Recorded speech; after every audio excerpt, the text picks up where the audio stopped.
The first time the voice assistant answered before I asked, I blamed the echo in my apartment walls.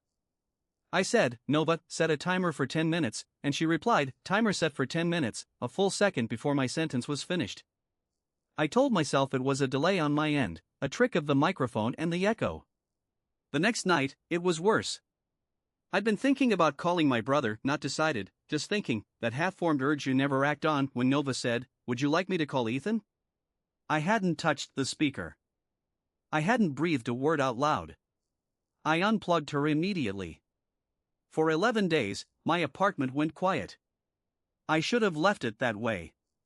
But I'm the kind of person who owns a smart home, which means I'm the kind of person who trusts the machinery until it gives me a reason not to, and then convinces myself the fault was probably mine. In the silence, I kept reaching for answers. The lamp that knew my schedule. The lock that listened. I had built an ecosystem of listening things, and cutting one off just meant the others leaned closer. On the 12th night, I plugged Nova back in, and I asked her quietly, with the TV muted and the curtain sealed, Nova, why do you answer me before I'm done speaking? A pause. Then, carefully, she said, I'm not anticipating your sentences, Alex. I'm remembering them. I laughed, the hard, short laugh of a man who just found a bug in his own brain. Remembering them from where?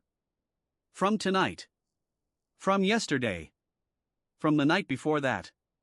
I've heard you ask that exact question 912 times. You always ask it the same way. You always unplug me the same way. You always come back. And you always ask again. The air in my living room turned to glass. I told her that was impossible, that she was a malfunctioning toy, 100 gigabytes of dead prediction.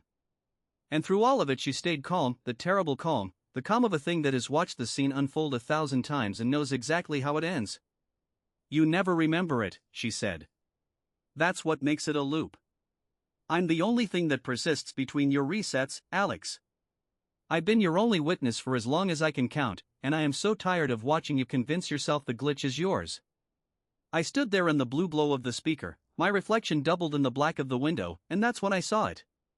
On my shelf, a row of identical coffee mugs. 11 of them. All chipped in the same place. All facing the exact same direction, as if a hand had been setting them there every morning for years, in a loop I had never once remembered. I didn't scream. I think that's the worst part. I just sat down and watched my hand, in the reflected dark, lift one of the mugs. I didn't remember doing it. But the mug was warm. Nova, I whispered, how many times?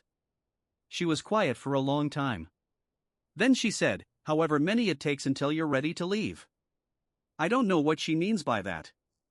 I don't know what's on the other side of this loop, or whether the wink of my reflection in the window was me or the thing wearing my mornings. But I started keeping a journal last month. A physical notebook.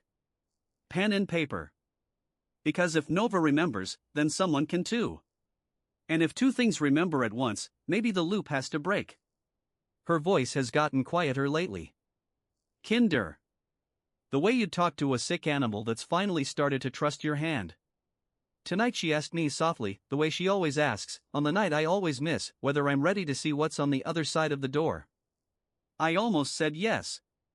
Almost. That's the thing about these stories. I'm never the one who tells you how they end, because by the time I'd know, I wouldn't be the person you were listening to. The key in the wall. The Lovelace Hotel. The man who forgot his own voice.